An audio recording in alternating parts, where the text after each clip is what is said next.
जिस पर भारत के चीफ जस्टिस बी.आर. गवई ने शपथ लेने के कुछ ही दिन बाद यह साफ कर दिया कि भारत का संविधान ही सर्वोच्च है। इसके सभी स्तंभों को साथ मिलकर काम करना चाहिए। Chief justice B R. गवई ने यह बात महाराष्ट्र एवं गोवा बार काउंसिल द्वारा आयोजित उनके अभिनंदन समारोह में कही। चीफ जस्टिस गवई ने संविधान की सर्वोच्चता पर फोकस करते हुए कहा कि भले ही संसद के पास संविधान में संशोधन करने का अधिकार है, लेकिन वो संविधान के मूल ढांचे को नहीं छू सकती। ना तो न्यायपालिका, ना ही कार्यपालिका और ना ही संसद सर्वोच्च, बल्कि भारत का संविधान सर्वोच्च है और इन तीनों अंगों को संविधान के अनुसार काम करना है। चीफ जस्टिस गवई ने इस बात पर जोर दिया कि देश की बुनियादी संरचना मजबूत है और संविधान के तीनों स्तंभ समान है। संविधान के सभी अंगों को एक दूसरे के प्रति उचित सम्मान प्रदर्शित करना चाहिए। उन्होंने कहा कि इसमें कोई संदेह नहीं है कि केशवानंद भारती मामले में दिए गए फैसले में मूल ढांचा सिद्धांत के कारण हमारा देश मजबूत है और संविधान के सभी तीन स्तंभ अपने निर्धारित दायरे में काम करने की कोशिश कर रहे हैं। चीफ जस्टिस ने बुलडोजर न्याय के खिलाफ अपने फैसले के बारे में कहा कि आश्रय का अधिकार सर्वोच्च है। आश्रय का अधिकार एक मौलिक अधिकार है। चाहे कोई व्यक्ति किसी अपराध का आरोपी हो या दोषी हो, अगर परिवार का घर कानूनी रूप से लिया गया है तो उसे हटाया या ध्वस्त नहीं किया जा सकता।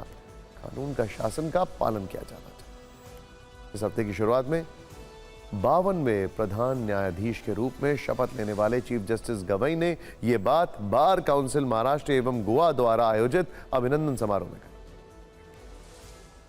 आणि म्हणून ज्यावेळेला एका ठिकाणी मला विचारण्यात आलं की सध्या जो वाद चालू आहे की कॉन्स्टिट्यूशन की ज्युडिशरी सुप्रीम आहे की एक्झिक्युटिव्ह सुप्रीम आहे, त्यावेळेला म्हटलं मी की neither judiciary nor executive nor the parliament are supreme, but it is a Constitution of India which is supreme, and all the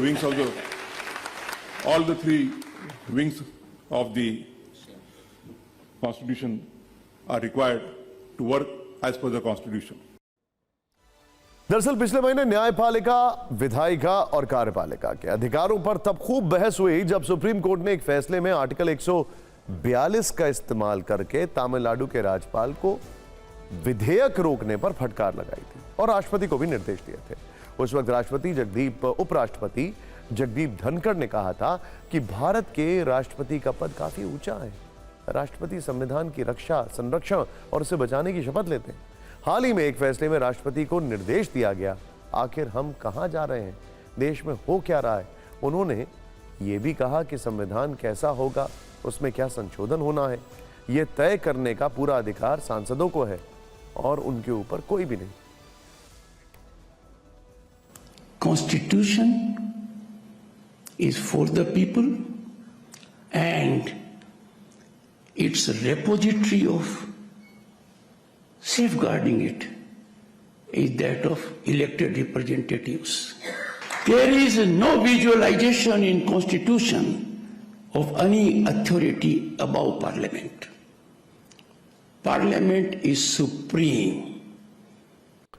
वैसे कल चीफ जस्टिस ने जो कहा उसे आप उपराष्ट्रपति को संकेतों में जवाब मान सकते हैं, क्योंकि संसद वर्सेस सुप्रीम कोर्ट की बहस तब से ज्यादा बढ़